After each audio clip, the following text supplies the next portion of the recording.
Như thế này mình muốn bảo quản được lâu này mình phải cho vào sấy và làm lạc sườn.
Thịt này sấy chắc hồi lâu mới khô.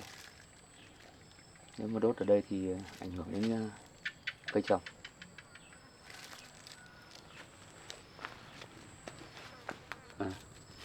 Trên đỉnh đồi kia nó có bãi đất trống, mình mang lên trên đấy sấy cho nó không ảnh hưởng đến cây.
Ở đây có ít tre, phải làm một chỗ để sấy ở đây.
thịt này sấy chắc rất lâu mới khô được. Không biết là có bốp gì đâu. Có lẽ chưa rồi. Mình phải đi nấu đi ăn này.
bốp bốp bốp về đây bốp rồi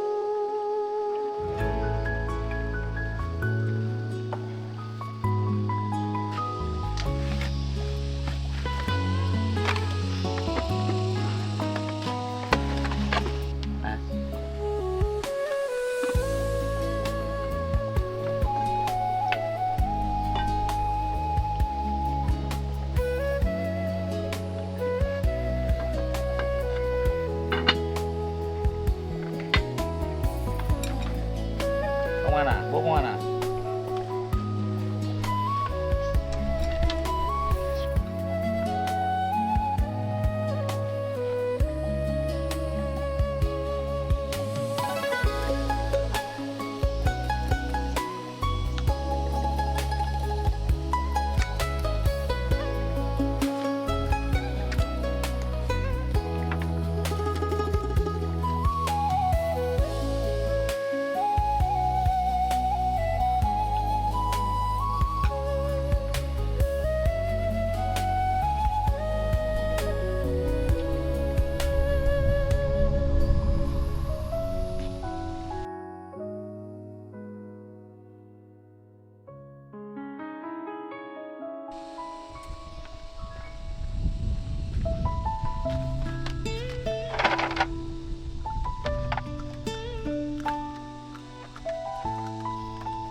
Số thích giấy kia thì chắc sắp khô, chắc mình phải lên xem thế nào.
Gần được rồi, thêm một tí nữa.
Chắc như này cũng được rồi.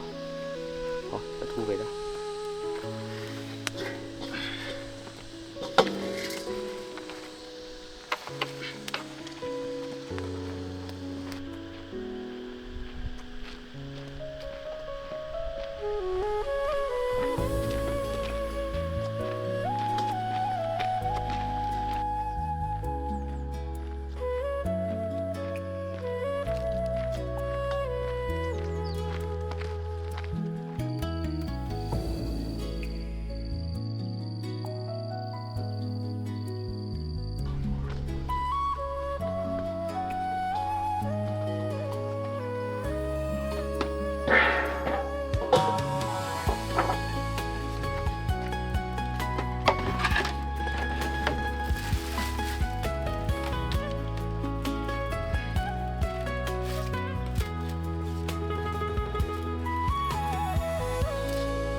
Thịt làm như này là bảo quản rất được lâu. Cái này hơi bị nhiều, mình phải lấy rau tổ tiên với rắc với.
Tiên thêm con cá đấy.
Tiểu Tiên à, cháu làm gì đấy?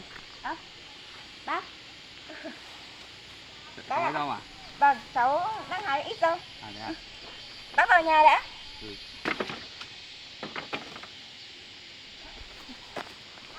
lâu lắm rồi cháu không gặp bác. Thì hôm nay bác từ ngày chuyển vào trại rồi thì bác cũng đang tôn tạo lại những cái gì nó À vậy ạ? hóc. Chắc là Lâm Trại bây giờ đẹp lắm rồi bác nhỉ? Thì cũng tạm tạm đó. Hôm cháu cũng nghe anh Giác nói chuyện. À mà bác vào đây uống nước đã. Cháu xem chủ đang bảo là Hải đi đâu rồi? Nấu cơm hay thì bác ở đây ăn cơm với cháu luôn. Anh Giác đi đâu rồi cháu? Dạ. À anh Giác đi làm chắc là chưa về bác ạ. Hôm qua bác không thấy có nhà. Vâng. Bác cũng thấy được ít thịt. Thì bác Vâng. mang lên cho Thủy Tiên nhé. Vậy ạ? Vâng. Vâng con bác nhỉ? Vâng. Thì con xin bác ạ. Có cả cá hả bác? Cá. Con Dũng khéo tay thật đấy. Đi ra đi. Con xin bác nhé. Anh chắc là phải muốn ăn nước mấy gì bác ạ. Vâng. Con muốn bác uống nước.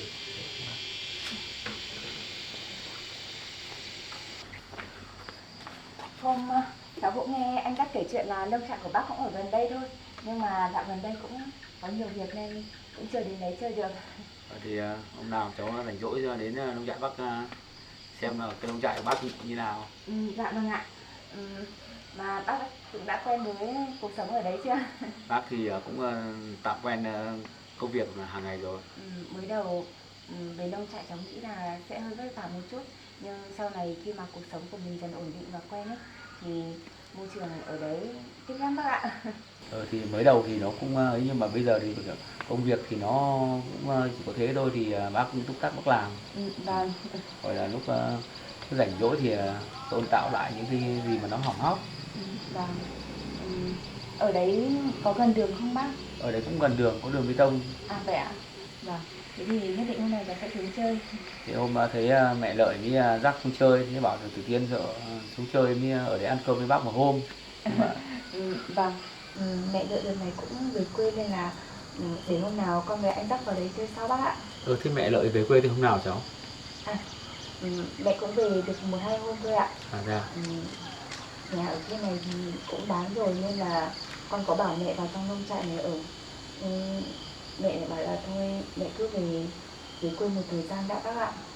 Nào thì bác vừa nãy đi qua thì cũng thấy nhà đóng cửa. Vâng, nếu mà có thời gian rảnh thì bác cứ gọi điện tâm sự với mẹ con cho mẹ đỡ buồn. Đợt này chắc chuyện xảy ra như vậy nên là mẹ cũng suy nghĩ nhiều. Thì tối bác về bác gọi điện cho mẹ xem như nào. Mà mẹ về thì cũng không thấy mẹ nói chuyện với bác. Mà bác thấy từ hôm mẹ Lợi thì vào trong trại bác chơi ấy, thì là cũng thấy có vẻ hơi buồn. Vâng, thực ra là chuyện nó xảy ra như vậy nên là mẹ chắc cũng thấy áy náy nên là cũng suy nghĩ nhiều lắm bác ạ. Mà bác đi bằng phương tiện gì đến đây vậy ạ? Hôm anh Giác cũng nói chuyện với con là bác lấy lại chiếc ô tô. Thì bác lấy lại ô tô nhưng mà để Giác đi nhưng mà Giác lại không sử dụng đến. Bác lại đem về chỗ mẹ của bác để ở nhà, vì công việc thì ở gần ấy thì bác cũng đi lại bằng xe máy thôi. Vâng. Thực ra bác đến đây thì bác cũng đi xe máy, bác để xe ở dưới đường. À vậy ạ? Vâng. Thực ra hôm anh Giác cũng có nói chuyện qua với con ấy. Anh chắc là cũng sợ làm phiền đến bác nên là mới quyết định như vậy. Hôm trước mẹ tôi có bán nhà nên là trong hôm nay anh Giác cũng đi gặp phía bên ngân hàng để giải quyết câu chuyện rồi bác ạ. Con cũng đang định là bán nốt cái nông trại này. Thì hôm trước cũng may là có bố Phượng vào cũng đưa cho vay một ít tiền nữa. Thì đang tính là để cho ông lấy lại cái nông trại này. Rồi ông ở đây, bọn con xuống dưới nông trại dưới ở. Thì nếu mà trong cái việc nó như thế thì nó có khó khăn quá thì bảo bác thì bác có gì bác giúp. Vâng. Thôi cái này có gì để con sẽ nói với anh. Dù sao thì chuyện ngân hàng cũng giải quyết xong rồi bác ạ. Còn ở đâu thì với con cũng không quan trọng đâu. Hôm con cũng nói chuyện với anh Giác rồi. Có thể mới đầu khó khăn một chút nhưng con nghĩ là từ sau mọi chuyện cũng sẽ qua thôi bác ạ. Thôi thì cũng cố gắng đấy cháu ạ. Bác ở đây ăn cơm nhá. Anh Giác về rồi mình cùng nhau ngồi nói chuyện, con nấu cơm một tí là xong. Thôi để khi khác cháu ạ. Thì mà bác ở nhà này còn con bốp nữa. À vậy ạ? Bác có nuôi chó ạ? Bác nuôi con chó bốp, nó cũng con bé thôi nhưng mà đẹp lắm cháu ạ. Vâng. nuôi động vật làm bạn với mình nhiều khi cũng vui bác ạ. Đúng rồi. Cháu đây cũng có con mèo với con vàng, với lại hôm trước bố Phượng có vào và mua cho cháu một con kỳ đẹp lắm bác ạ. Thế à? Vâng. Hôm nào thì cháu sắp xếp thời gian xuống Bắc chơi mà vừa trang trại bác nhiều chanh lắm thì cháu xuống đi thu hoạch. Vậy ạ? Ừ. Cháu chỉ biết là hôm anh chắc có nói với cháu là ở chỗ bác nhiều cây cối thôi. Thế có phải chanh hả bác? Chanh đang đến kỳ thu hoạch rồi, cũng nhiều quả lắm cháu ạ. Vâng, thì có gì để hôm nào cháu ghé qua ạ. Ừ, Mà bác cứ uống nước đi. cháu luôn. Vâng ạ. Bác thì cũng có xin phép bác về, còn bác cháu cũng về nói chuyện với lại đi dắt. Còn chuyện mẹ đợi thì tối về bác điện để hỏi thăm mẹ xong. Hay là bác ở đây, anh chắc cũng sắp về rồi mà. Thôi để lúc khác bác lên đi nhé. Hay là cháu ra vườn hái bác một ít rau cầm về ăn. Rau thì ở vườn bác cũng có rau rồi. Vâng. Thì để khác là bác ghé qua xong. Vâng ạ. Cháu trồng được mỗi ít rau với lại cà Thì chua. bác xin phép bác về đây. Vâng, thế thì cháu cảm ơn bác ạ. Bác về nhé. Vâng, thì cháu chào bác ạ. Bác về nhé. Vâng.